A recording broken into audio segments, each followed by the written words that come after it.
Hey, it's Red J, and today I wanted to share a video with you that will cover everything, or at least dang close to it, on the systems and activities you can do in Final Fantasy XIV Online. I'm making this video really because I love the game and I want more people to have the chance to enjoy this game as much as I do, and I hope this at least gets someone new interested to give it a go. I understand this is going to be probably a massive information dump here, but when playing the game, you'll get to pick and choose what you want to focus on specifically, and each activity is gradually being introduced to you, so you won't be too overwhelmed when actually playing the game. This list is also going to be spoiler free, so you can feel free to watch without worry there. And then whether you are new to this game, a seasoned player, or just interested, this will give you an idea of what to do next, or maybe what you can look forward to. I want to emphasize that a lot of what is being covered in this video only scratches kind of the surface of a lot of these systems and activities in order to keep this video a little bit more concise. But again, each one of these activities has a ton of depth to it that you can spend a lot of time into. So again, hey, thanks y'all for watching and checking it out. Let's begin. Alright, so the main story quest, affectionately known as the MSQ, will be your initial main activity and guiding hand for world progression. This is a storyline that will introduce you to the land, the people, their plights, and joys. Progressing through the main story quest is required to unlock a lot of content due to the way the MSQ weaves its story into these side systems. The MSQ story is very much a single-player experience, but this does not detract from the game feeling and acting like a multiplayer game. The story itself is universally acclaimed, and many people play this game for the MSQ alone. Okay, before moving further, we should review the combat system in this game. This game currently has the three classic combat roles of tanking, healing, and damage dealing, or DPS, in a tab target system. There are currently 19 different jobs to play. Now, Final Fantasy XIV allows you to freely switch between any job at any time on the same character by simply equipping the appropriate weapon. Each are leveled independently and offer a unique playstyle that can add a twist if you repeat combat content. You can play anything from a stoic paladin, a ninja, a gun-wielding machinist, to a plethora of mages. In this game, each job is made so that it can clear all the content in the game, so feel free to switch between them freely. In addition, each job has a unique storyline quest, allowing you to unlock extra skills. Now, in addition to the MSQ, side quests will start popping up indicated by the exclamation point. They offer some general loot, some leveling experience, and some gold known as gil in this game. The main benefit to doing these side quests is actually for the lore. They'll often provide unique insight into the area and provide more world building. Now, one distinguishing factor between Final Fantasy XIV and other MMOs is that side quests are not necessary to complete in order to level up. The MSQ provides enough experience for your first main job. Next up are Leave quests. These are a different type of quest. They are repeatable mini quests that reward experience, skill, and sometimes items. Now, there are 4 types of Leave quests: Battlecraft, that has you complete a combat related quest; Tradecraft for crafting; and Fieldcraft for gathering. Now, the last type are Grand Company Leaves, which are quests you can only access as a member of a specific Grand Company to receive some Grand Company sealed currency, and these Grand Companies will be explained further in a little bit. Now, the common use of Leave quests are to quickly power level gathering and crafting jobs due to the speed at which you can complete these. Next up are Duties, which are specific pieces of instanced combat content. Now, guild tests are group tutorial-like scenarios that include boss fights and mob rushes, intended with the goal to introduce new players to basic group combat mechanics that you'll see in future dungeons. Now we have the Hall of Novice, which is a series of challenges designed to help players get comfortable with party combat. These exercises help work your way into guild tests later on. Dungeons. There are currently 85 different dungeons to go through. Dungeons are instance areas filled with waves of enemies to fight through and multiple mini bosses to take on with a small team of 4. This will be one of the main sources of combat content in the game and an excellent way to level up. Each dungeon has its own story tied to it as well, and some unique mechanics in each dungeon that help keep the gameplay fresh. Also, dungeons are often weaved throughout the MSQ, so you'll constantly be encountering them. Trials are your big boss battles of the game, taken on usually by a team of 8. Some other MMO games will refer to these as your raids. Now, with over 70 trials to take on of varying challenges, it is a great way to test your skills with your class. Now, for those who like a little bit more challenge, an extreme version of these fights are available. These often require you to fully understand the mechanics of the fight and work well with the team in order to clear. Due to only 8 players being in the fight, there is a heavy emphasis on personal responsibility to do well. By clearing these extreme trials, most of the time you'll be working your way toward unlocking a new mount. The great part about combat content in this game is that there's a system in place to make sure the fights are always relevant. Over time, your combat level increases as well as your gear level that can skew the fights to be way too easy. If you so choose, you can take on these bosses with the minimum item level required to clear and a synced down combat level so that you'll always get a more authentic experience closer to when the fight first released.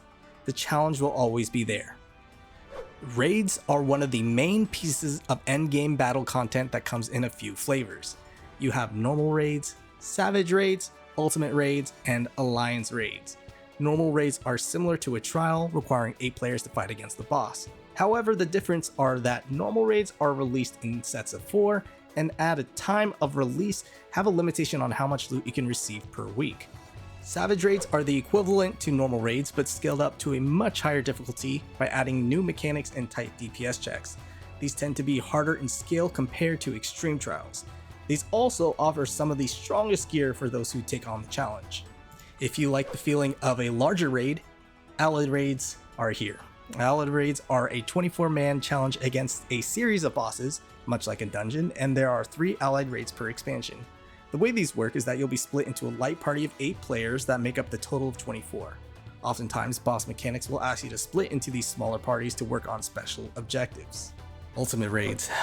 These are the most challenging piece of combat content in this game. The best way I can describe this is that they are designed to kick your butt and make you cry, but fairly. These often are lengthy fights with punishing mechanics and a thin margin for error. But for completing such a challenge, you'll be rewarded with an immediately recognizable weapon to show off. These have a unique glow to them while equipped. There is also an in-game recorder that can record and play back some select fights for you to review over or review with your team. Blue Mage, a unique class for unique people. This class in particular deserves mention as it is a piece of side content in the form of a job. The twist to Blue Mage is that the way you learn spells and abilities is through copying them from enemies. Now, how cool is that? While you fight various monsters and bosses, you have a chance at learning a unique, powerful ability from them after they use it. With over 100 spells to find and learn, you can customize your own spell set to use in battle. Now, due to the wide variety of spells, you can play as a tank, DPS, or healer at your choosing. This makes Blue Mage incredibly powerful and borderline broken at times. However, it does have limitations. Its level is capped below the current level limit of all other classes. Blue Mage is also considered a limited job. This means it cannot participate in certain duties, PvP, or in the MSQ. With this limitation, the FF team did introduce a unique challenge system for Blue Mage, the Masked Carnival. The Masked Carnival is a set of solo challenges that require you to utilize spells you've learned in a pseudo-puzzle combat scenario. You'll need to identify which spells are best suited for the challenge and execute properly. Completing these challenges lead to unique rewards. In addition, there is a Blue Mage log to fill out. This log tasks you to complete a variety of dungeons, trials, and raids with a full Blue Mage party, adding even more content for the Blue Mage lover. PvP. If you wish to test your skills against others, Final Fantasy features numerous modes to battle against your fellow players. For PvP, some general rules apply. All players are synced to the same combat level and are given a new set of skills to ensure a balanced PvP experience, regardless of which class is chosen. First mode to be highlighted is Frontline. Frontline is a 72-player match where 3 teams of 24 will face off against each other over multiple objectives depending on one of the many maps the fight takes place on. This could be in the form of capturing certain areas or destroying certain objectives. The next mode is Rival Wings. Rival Wings features 2 teams of 24 trying to take down each other's core or base with small minions to help you out. The gameplay is based on a MOBA-like system where there are 2 lanes for minions to run down the field, blocked off by towers that need to be taken down before getting to the opponent's base. The big twist to this mode are giant mechs that each team can pilot to swing the tide of battle. Say you just want to straight up 1v1 battle someone because they made fun of your cat girl. Well, there's an area in the world called the Wolves' Den Pier, which is the main PvP hub for players. There's a small area allocated for those to fight in, while others spectate from the sidelines. In addition, this area is also home to where you can practice your PvP combat skills against striking dummies or exchange PvP currency for rewards. Also, as you rank up, depending on your Grand Company alliance, you'll increase your PvP rank for that company for achievements. If you want to take on ranked matches, a new mode will soon be released called the Crystal Conflict that will pit 2 teams of 5 competing over control of a crystal that you'll need to escort to the opponent's side, a la a payload type mode. The Daily Roulette is a feature for the Duty Finder. Now, the Duty Finder is an in-game tool players use to automatically matchmake with others for dungeons, trials, and other combat-related duties. Now, the Duty Roulette allows the player to participate in a randomized duty from those several categories. This is often taken advantage daily by players as it grants a massive experience bonus for completing one. Known as Disciples of the Hand, there are 8 crafting classes available, from Blacksmith to a Weaver. Now, these follow the same rules as combat classes, each level independently, and you can freely switch between them. Crafters can create anything from weapons and armor to various housing items. Also, like combat jobs, each crafting class has their own unique questline. Now, what makes crafting different from other MMOs is that when crafting an item, you'll be utilizing skills on your hotbar to complete the craft. You will need to order your skills properly to be successful. In addition, you have a secondary objective of making sure your item is a quality craft. A high quality craft adds additional stats to the item. Now, you have skills that help fill up a secondary bar that influences whether the item completes as a normal item or a high quality item. As a result, crafting ends up becoming a neat little puzzle to solve. Further down the crafting path, you'll unlock the ability to become specialized in a crafting class. Becoming specialized grants additional stats for your character and can unlock additional recipes to make. Now, there are also master recipes for high-level crafters that you'll need to purchase to unlock even more items to craft, and these can range from flashy weapons to powerful armor. At the end game of crafting, there are expert crafts. Now, these are incredibly difficult crafts that utilize a slightly modified crafting system. You'll utilize the same skills, however, there are random elements that affect the usefulness of your skills. In order to get the materials needed for crafting, you can take part in your 3 gathering jobs: mining, fishing, and botany, otherwise known as woodcutting. Now, littered around the world are nodes to gather from. Much like crafting, there are independent skills that you'll use to help increase your chance of collecting the items, as well as the number collected. You'll also be given a gathering journal and fishing log to track everything gathered. For endgame gathering, there are unique nodes that only spawn during certain parts of the day that give materials for usually endgame items. In addition, some items have a random chance of showing up, known as hidden items, while gathering. Now, fishing specifically has a massive system behind it, with over 1,000 unique fish to catch. There is no shortage of content for the fisherman. A fish may require specific bait during a specific time of the day, underneath the pale moonlight bouncing specifically off the reflection of the water into your teary eyes while thunder roars in the background only after catching 10 of the same fish in a row in order to catch. It can be tough, but fishing can be very rewarding as you can actually display your catches in an aquarium in a player-owned house. They've also introduced spearfishing in the game, requiring you to dive deep beneath the ocean, casting your spear into the shadows of fish in a fun, cute minigame. Also, there are ocean liners that sail specifically for fishing.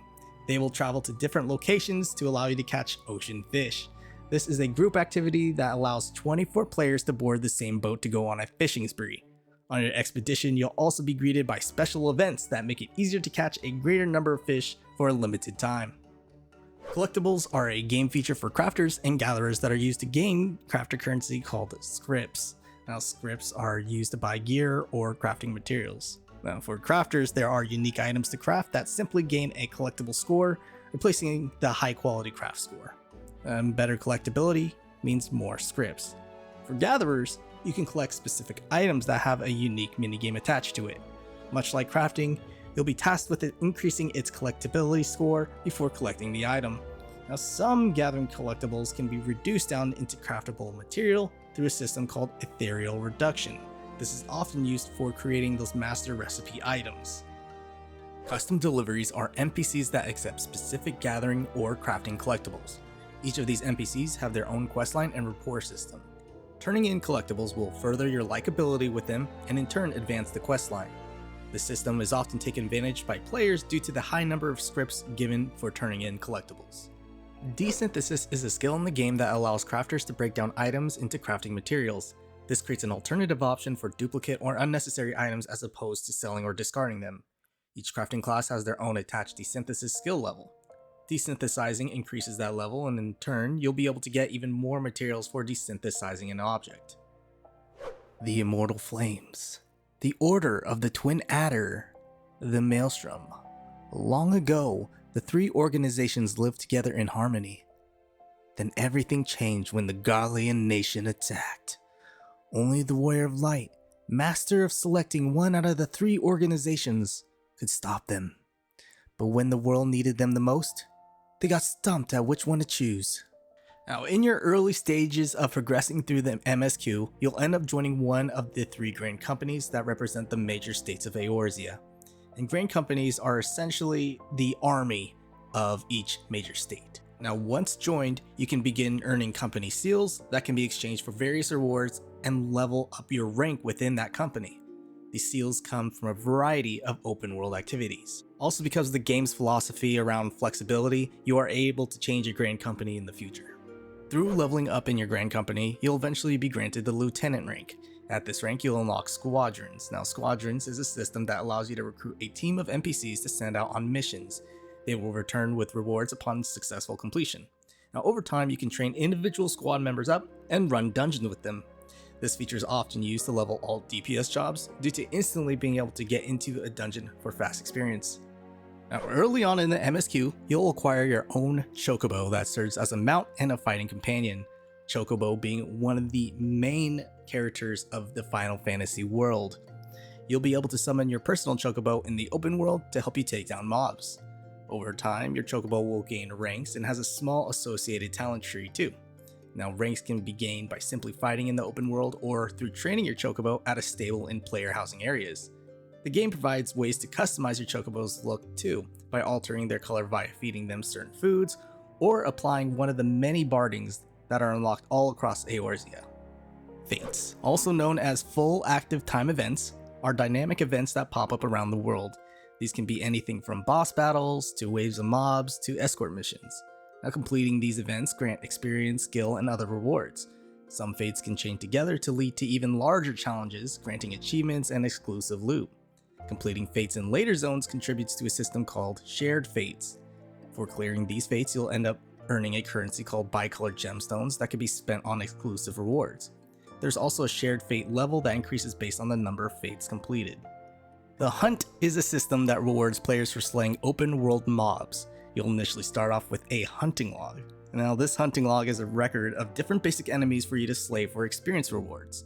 Each base class from the Realm Reborn base game has their own set of targets to slay within the log. In addition, each grand company has their own hunting log targets too.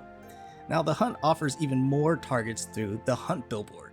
Now, this billboard is found within each grand company and other locations in the world. The board posts bounties on harder marks to slay, granting a unique currency for more rewards. Now, not listed on the Hunt billboards are the equivalent to world bosses known as A and S ranks. These grant a large amount of Hunt currency and materia rewards. Oftentimes, A ranks and S ranks require a group of players to take them down.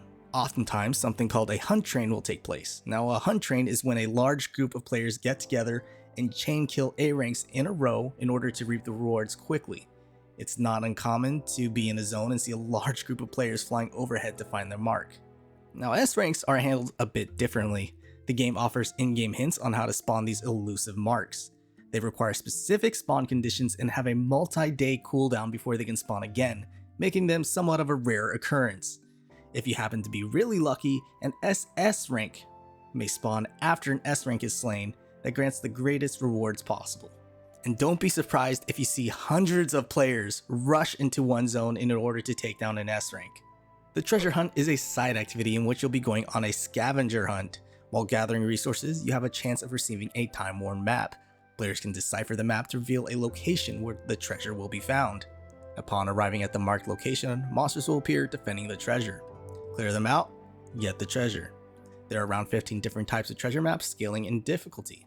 Some are recommended for a solo adventurer, and some are recommended for a party. If you are lucky enough, when opening a chest, you may discover a portal instead. This will take you to a treasure dungeon, and there you'll be faced with an onslaught of enemies to fight through, and once clearing the floor out, you'll be given rewards. Now from there, there's a random chance to move forward within the dungeon. Clearing an entire dungeon out will grant the greatest level rewards, usually meaning rare items and a lot of coin. This is quite a popular side activity for friends, as this is a low stress way to have fun and is often very profitable. And the classic jumping puzzles. If you feel like relaxing or raging, hidden within the world are a few jumping puzzles for you to try your hand at. And there's especially one famous jump puzzle that kind of makes you say, there's more to it. So go ahead and have fun exploring. Now throughout Eorzea, you'll bump into other species that co-inhabit the lands. Eventually you'll be able to start a friendship with them and unlock Beast Tribe quests, otherwise known as tribal quests. These are daily quests that increase your reputation with that specific tribe, and as you rank up that reputation, you'll soon be able to purchase more rewards at the tribe's vendor, as well as progress a tribe's unique storyline. Throughout your travels, you'll be granted a sightseeing log journal. Now within this journal are various riddles leading to specific, usually hard to reach or out of the way locations. Once arriving at the location, using the lookout emote will fill in the journal entry. In later zones, this format changed so that an orb appears, helping to guide the player to a specific location, often leading them to a picturesque area. Glamour is a vanity system that allows you to transform your gear's appearance into another piece of gear. People often farm gear by completing dungeons or trials in an attempt to get a certain piece to create an outfit with. The game offers glamour plates that allow you to create and save preset outfits for you to wear on your different jobs. In addition, you can dye gear based on dyes you receive in-game. As some say, glamour may be the true endgame. Fashion accessories are an in-game collectible cosmetic item that helps spice up your look. These include equipable wings, umbrellas, and glasses. Now there are roughly 30 different hairstyles you can unlock in-game, in addition to base hairstyles. You can change your hairstyle at an esthetician, making yourself look anywhere from a level 1 anime to a level 9000 anime level character. There are over 100 emotes currently in the game to unlock to take your roleplay to the max level. This is especially important if you attend some in-player nightclubs and want to show off your moves. Alright, young G's, this feature's for you. G-Pose is also known as Group Pose, and it is a photo mode that has a plethora of settings for you to take the ultimate screenshot. There are settings to adjust the lighting, coloration, you can add emotes, and more. Of course, there are people who take this feature very seriously in game and will even offer it as a service to create the most professional photo they can. Free companies are your player-operated guilds of the game. Creating a guild is quite easy, requiring 3 others to sign a petition, plus a small guild fee. In addition to free companies serving as a hub for social interactivity, they grant additional benefits. Company actions are boosts that can provide small benefits such as increased experience gain or reduction in teleportation costs. Now once activated, these company actions affect all members. There's a shared company chest, plus if you're lucky enough, a free company can own their own house. Now each free company member can participate in a variety of world activities to rank up your grand company's level, which opens up those additional benefits. Players can purchase their own visitable house or apartment or with the free company within the 5 residential districts available. Each district has its own unique aesthetic style, offering a distinct neighborhood. Now due to limited supply of houses with incredibly high demand, the game will be introducing a lottery system to purchase property. If you're lucky enough to get one, congratulations! It's time to get serious. And let's get down to customizing. So do you want it to become the ultimate hangout spot, a nightclub, a cozy place to chill? Well, you can customize the house head to toe, indoors and outdoors, and with the insane amount of furniture in this game, this can be a massive time sink. Some special mentions are that you can put up stables for your chocobos, have an open message book to allow players to leave messages, mannequins to show off outfits, and even NPC vendors to repair your gear or purchase items from. Now beyond decoration, there are certain features you can set up within housing. First off is gardening. Once you've secured your housing plot, you can purchase gardening beds to cultivate plants. You'll be required to continually tend to your crops, but if you stick with it, you can be rewarded with rare items only attained through gardening. And if you get really fancy with it, you can even intercross plant species to produce new types of seeds. Now, if you happen to get access to a free company house, you'll be granted a few more features. First off is personal rooms. Now, one neat feature is that you can have up to 512 personal instance rooms for members of the free company, ensuring everybody can have their own little slice of heaven. Companies also get access to a crafting workshop. Company crafting is a feature that allows members to create ethereal wheels, housing items, airships, and submersibles to send out on voyages. Ethereal wheels are able to create company actions mentioned earlier. Airships and submarines can be sent out on exploratory missions, bringing back rare items and cosmetics. Let me show you the difference between a normal server and an RP server.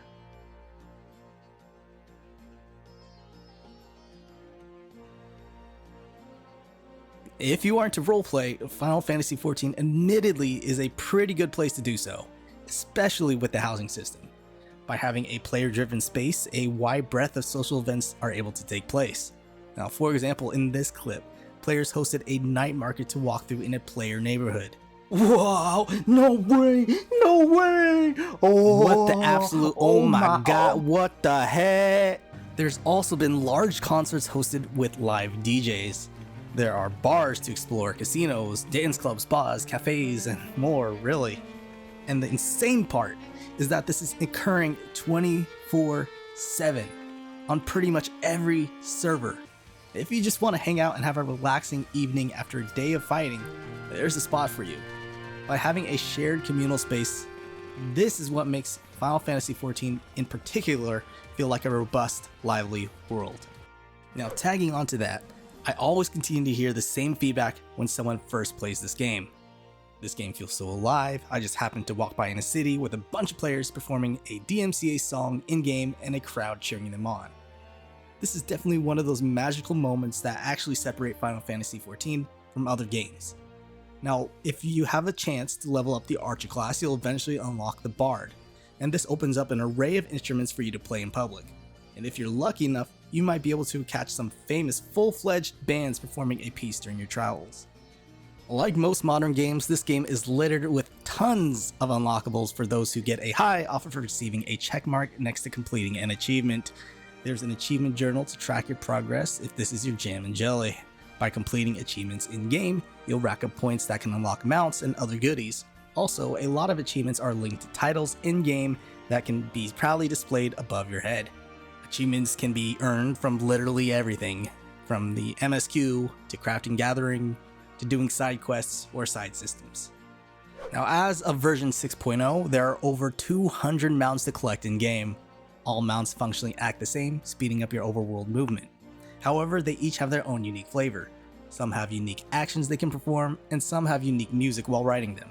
One nice system they have in place is that if there's a mount tied towards a trial with a random drop chance, you can earn a currency that will build over time to guarantee that you get the mount from a pity system. Parties will often form to farm these mounts out.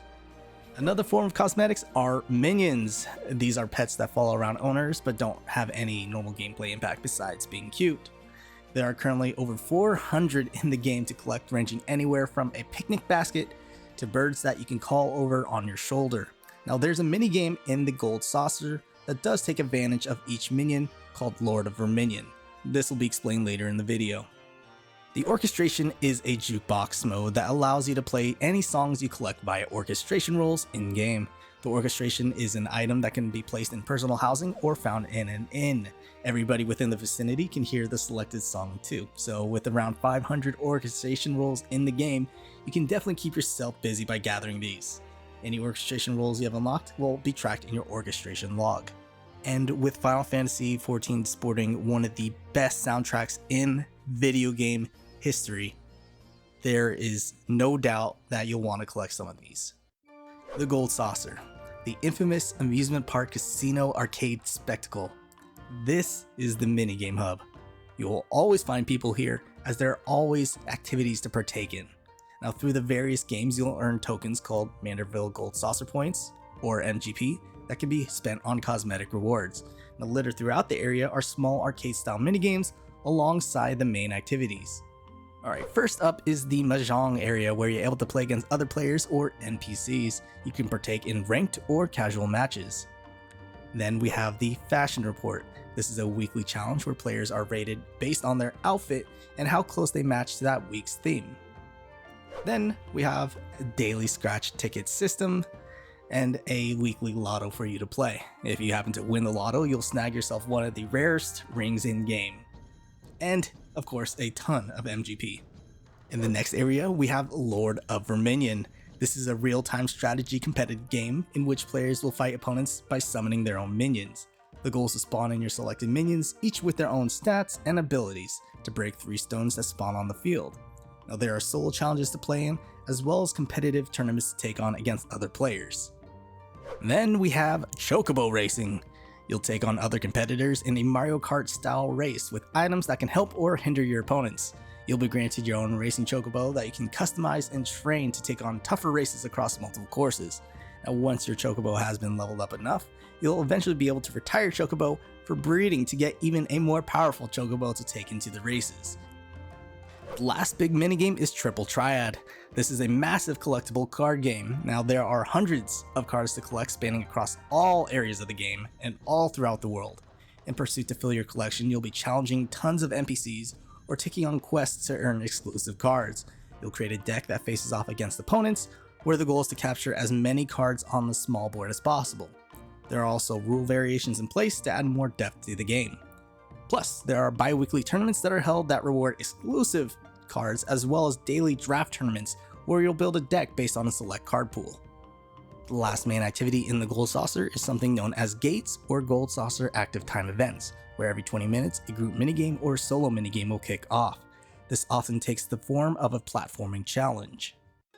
Deep Dungeons are a multi-level roguelike dungeon challenge. You can take this on by yourself or with a 4-player party. These dungeons have its own independent leveling system and items to use. The way Deep Dungeons work is that you'll be working through a set of 10 floors at once, clearing out mobs, and dodging traps to unlock an exit that's hidden in one of the rooms. And at the end of those 10 floors, you'll be facing a boss battle.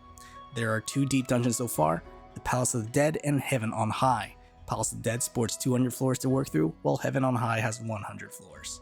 Oh, and if you happen to wipe solo or wipe your entire party out, you're going to have to start over from the very beginning. Retainers are NPCs that act as your banks, where you can store items and gil. In addition, you can customize your retainer by outfitting them with specific combat or gathering class gear. By giving them a set of gear, they can embark on different types of ventures. Now, ventures are a system that sends your retainer out in the world to gather specific crafting items, or can bring back random items ranging from gear to rare dyes. Now, as you continually send them out, they will level up and you can access a wider variety of items to bring back. Now, in rooms are instance areas in major cities where you can take a rest. They have access to the armoire that stores special limited available gear, the glamour dresser to edit glamour plates, a summoning bell for calling retainers, an orchestration, and a crystal bell to call a hairdresser. There's also a feature called the Unending Journey available inside. Now, this allows you to rewatch all cutscenes. Lastly, there is a toy chest which contains a bunch of small minigames to play inside. The trust system is a feature that allows players to run through certain dungeons and trials by themselves with NPCs instead of other players. In later expansions, you'll be able to select which NPCs you would like to bring into the duty. Now, these NPCs can be leveled up individually to bring into even harder dungeons. The challenge log is a weekly list of objectives that span a wide range of categories. This could be anything from completing fates to crafting items. For completing challenges, you'll be rewarded with gil or experience. Materia is a specific type of item that is used to enhance your gear in this game and deserves mention.